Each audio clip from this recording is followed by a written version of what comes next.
السلام عليكم ورحمة الله وبركاته حامدا ومصليا ومسلما أما بعد বাংলাদেশে কয়েকদিন পর পর আকীদা নিয়ে একটা তুমুল বিতর্ক শুরু হয়।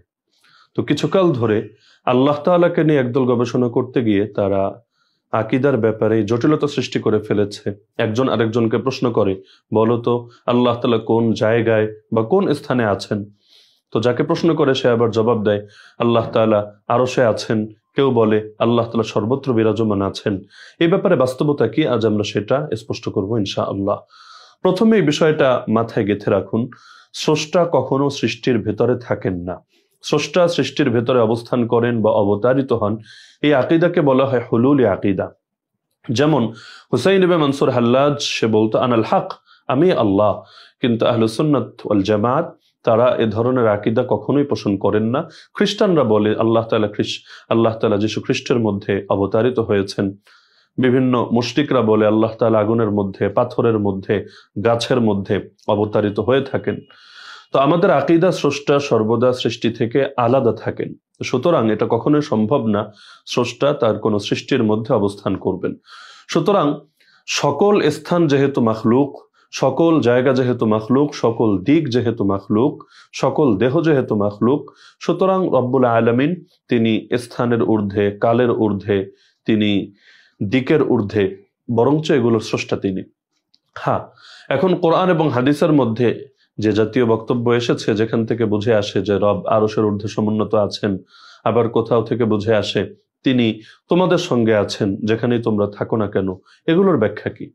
তো এগুলোর ব্যাপারে আহলে সুন্নাত ওয়াল জামাতের আকীদা হলো, আমরা কোরআন এবং হাদিসের মধ্যে যা যা এসেছে, যেভাবে এসেছে তা মানব, কিন্তু এই জাতীয় বিষয় যেগুলো আমাদের বুঝের অতীত, বুঝের ঊর্ধ্বে, এগুলোর হাকিকত বা এগুলোর বাস্তবতা এবং স্বরূপের জ্ঞান আল্লাহ তাআলার ইলমে ন্যস্ত করব। যেমন কোরআনে 6 জায়গায় আছে আর রহমান আলাল আরশি ইস্তাওয়া, রহমান আরশের ঊর্ধ্বে ইস্তেওয়া করেছেন, অথবা কেউ কেউ অনুবাদ করে সমুন্নত হয়েছেন। তো এখন এই সমুন্নতির স্বরূপ কি? তিনি কি স্থানগতভাবে সমুন্নত হয়েছেন? যেমন কেউ 2 তলায় আছে আর কেউ নিচতলায় আছে, যে নিচতলায় সে তার তুলনায় 2 তলায় যে আছে সে রবের বেশি নিকটে। ইতিপূর্বে এমন দাবিও কেউ করেছে, আমি একটা কিতাবে এমনও দেখেছি, আরো 700-800 বছর আগে লেখা কিতাব, সেখানে এমন উদ্ভট দাবিও করেছে যে যে ব্যক্তি পাহাড়ের চূড়ায় অথবা মিনারের আগায় উঠেছে সে রবের অধিক নিকটে ওই ব্যক্তির থেকে যে পাহাড়ের নিচে আছে অথবা মিনারের নিচে আছে। নাউযুবিল্লাহ। ইমাম আবু হানিফা রাহিমাহুল্লাহ এই জাতীয় আকীদাকে খণ্ডন করেছেন শক্তভাবে। তিনি বুঝিয়েছেন যে আল্লাহ তাআলার নৈকট্য এবং দূরত্ব এগুলো কখনো স্থানগত বিবেচনায় না, বরঞ্চ এগুলো হলো সন্তুষ্টি লাভ এবং ভালোবাসা ইত্যাদি বিবেচনায়। তো আল্লাহ তাআলার জন্য কখনো স্থান সাব্যস্ত করা যায় না, এমনকি স্থান আছে কথাও কল্পনা করা যায় না। ইমাম আবু হানিফা রাহিমাহুল্লাহ বলেন, যে ব্যক্তি বলবে আল্লাহকে আসমানে না জমিনে, সে কাফের। একইভাবে যে বলবে আল্লাহ আরশে, সে আরশকে আসমানে না জমিনে, সে কাফের। এর ব্যাখ্যা কি? ইমাম আবু হানিফা রাহিমাহুল্লাহ নিজেই এই বাক্যের শেষে গিয়ে বলেছেন, লিআন্না হাযাল কাওলা ইউহিমু আন্না লিল্লাহি মাকানা ওয়া মান তাওয়াহামা আন্না লিল হাক্কি মাকানান ফাহুয়া মুশাব্বিহুন। কারণ এই জাতীয় কথা যে বলে সে মূলত কল্পনা করে বা সংশয় সৃষ্টি করে যে আল্লাহ তাআলার স্থান রয়েছে, আর যে ভাবে আল্লাহর স্থান রয়েছে সে কাফের। তো যে বলে আল্লাহ আসমানে না জমিনে, আল্লাহ আরশে, সে আরশ আসমানে না জমিনে, এগুলোর দ্বারা সুনির্দিষ্টভাবে সে যদিও স্থান বা জায়গা সাব্যস্ত করছে না, কিন্তু সে যেহেতু এই সংশয় উপস্থাপন করছে যে আল্লাহ অবশ্যই কোন স্থানে থাকেন, আর সেই স্থান কোনটা এটা তার সামনে অস্পষ্ট, কিন্তু স্থান থাকার কথা যেহেতু কল্পনা করেছে, এজন্যই সে কাফের। কারণ ইমাম তাহাওয়ী রাহিমাহুল্লাহ লিখেছেন, ওয়ামান ওয়াসাফাল্লাহ বিমা'নাম মিন মা'আনিল বাশারি ফাকাদ কাফার। আল আকীদাতুত তাহাওয়িয়ায় তিনি আহলে সুন্নাত ওয়াল জামাতের 105টা আকীদার অন্যতম আকীদা হিসেবে উল্লেখ করেছেন এটাকে, যে ব্যক্তি আল্লাহকে কোনো মানবীয় গুণে গুণান্বিত করবে সে কাফের হয়ে যাবে। এজন্য ফতোয়ার কিতাবে আপনারা পাবেন আল বাহরুর রায়েক, ফতোয়া আলমগীরি, ফতোয়া শামী ইত্যাদির মধ্যে যে আল্লাহ তাআলার সামনে বসা শব্দ প্রয়োগ করবে, যে মান আতলাকাল কউদা ফি হাক্কিহি, আল্লাহ তাআলা বসেন, তিনি উপবিষ্ট হন, সে কাফের হয়ে যাবে।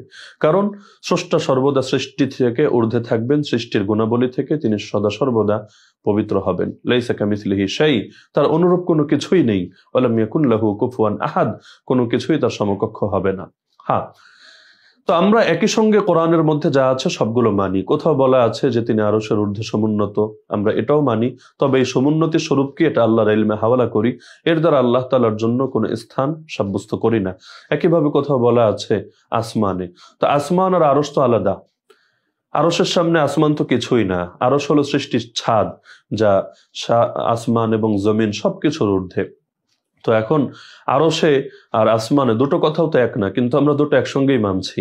এবং এখানে আসমান মানে আসমান নামক জায়গা আমরা বুঝছি না, কারণ কুল্লু মা আলাকা ফাহুয়া সামাউন, যা কিছু ঊর্ধ্বে সেটাকে আরবিতে সামাউন বলা হয়। তো কোরআনের শব্দ হলো সামাউন, হাদিসের শব্দ হলো সামাউন। সামাউনের অনুবাদ যদিও করা হয় আকাশে বা আসমানে, কিন্তু এর হাকিকি বা প্রকৃত অনুবাদ হবে ঊর্ধ্বে।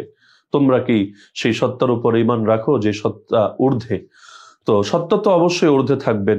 ঊর্ধ্বতা এবং উচ্চতা এটা তো অবশ্যই তার শান হবে, তার নামই তো আল আলী আল মুতাআলি।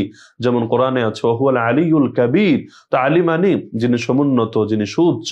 তো স্রষ্টা তো অবশ্যই সুউচ্চ, কিন্তু এই সুউচ্চ মানে স্থানগত বা জায়গাগত সুউচ্চ না, এটাও ব্যাখ্যা, এটাও তাওয়িল। তো স্থান বা জায়গা এ সমস্ত ব্যাখ্যা না করে ইলম আল্লাহর হাওলা করতে হবে আমাদের ইমামরা এবং কাছাকাছি সময়ের বরেণ্য বুজুর্গরাও। যেমন মুজাদ্দিদ আল ফিসানি রাহমাতুল্লাহি আলাইহি, তিনিও লিখে গিয়েছেন যে একই সঙ্গে আমরা মানি আল্লাহ সবকিছুর ঊর্ধ্বে, আবার তিনি সবার নিকটে, সবার সঙ্গে সবকিছুকে তিনি পরিব্যাপ্ত করে আছেন।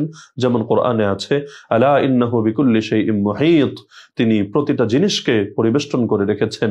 ওয়া হুয়া মাআকুম আইনামা কুনতুম, তিনি তোমাদের সঙ্গে আছেন যেখানেই তোমরা থাকো না কেন। আমরা এগুলোর ব্যাখ্যায় যাই না। একইভাবে তিনি সবকিছুর ঊর্ধ্বে, এই ঊর্ধ্বতার স্বরূপ কি, সমুন্নতির স্বরূপ কি, এর নিগুড় ব্যাখ্যা আমরা ডুব দেই না। এগুলো আমাদের কাজ না, আমাদের জ্ঞান এগুলো কখনোই অনুধাবন করতে সক্ষম না।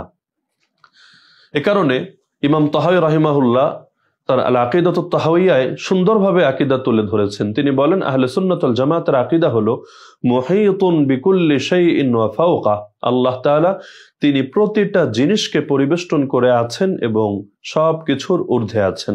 তো একই সঙ্গে দুটো বিষয় মেনে নেওয়া, এটাই আমাদের শান, এটাই আমাদের বৈশিষ্ট্য।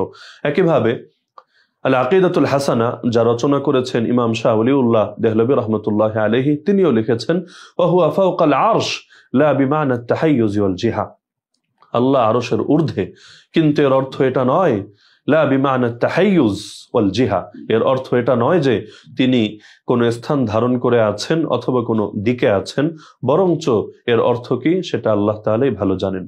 তো আহলে সুন্নাত ওয়াল জামাতের আকীদা হলো কোরআন এবং সুন্নাহর মধ্যে যে বিষয়গুলো স্পষ্টভাবে এসেছে সেগুলো স্পষ্টভাবেই মানতে হবে, আর যেগুলো অস্পষ্টভাবে এসেছে সেটা অস্পষ্টভাবেই মানতে হবে। যেমন তাকদীর, যেমন রবের এই জাতীয় কথাগুলো যেগুলো কোরআন এবং হাদিসের মধ্যে এসেছে। তো আমরা আল্লাহ তাআলার প্রতিটা আয়াতের উপর ঈমান রাখি, রাসূলুল্লাহ সাল্লাল্লাহু আলাইহি ওয়াসাল্লামের প্রতিটা সহিহ হাদিসের উপর ঈমান রাখি, কিন্তু এর এমন কোনো ব্যাখ্যা করি না যার দ্বারা মানব জাতির সঙ্গে বা সৃষ্টির সঙ্গে স্রষ্টার সাদৃশ্য প্রতিষ্ঠা হয় অথবা যার দ্বারা স্রষ্টার শান লঙ্ঘন হয়। বরং মনে রাখতে হবে স্রষ্টার ব্যাপারে মূল আকীদাই হলো আত-তানজীহ, তাকে পবিত্র এবং মুক্ত ঘোষণা করতে হবে। তিনি কখনোই সৃষ্টির মতো না, তিনি কখনোই কারো মতো না। ওয়ালাহুল মাসালুল আলা ওয়া হুয়াল আলিয়ুল কাবীর। আল্লাহ তাআলা আমাদের সবাইকে এই সূক্ষ্ম বিষয়গুলো গভীরভাবে বোঝার তৌফিক দান করুন। আর যারা সহিহ আকীদার নামে গলদা আকীদা মানুষের অন্তরে প্রবেশ করায়, আল্লাহ তাআলা তাদের বিভ্রান্তিকর ফিতনা থেকে উম্মাহকে হেফাজত করুন। আমিন। ওয়া মা আলাইনা ইল্লাল বালাগুল মুবিন। ওয়া আখিরু দাওয়ানা আনিল হামদুলিল্লাহি রাব্বিল আলামিন।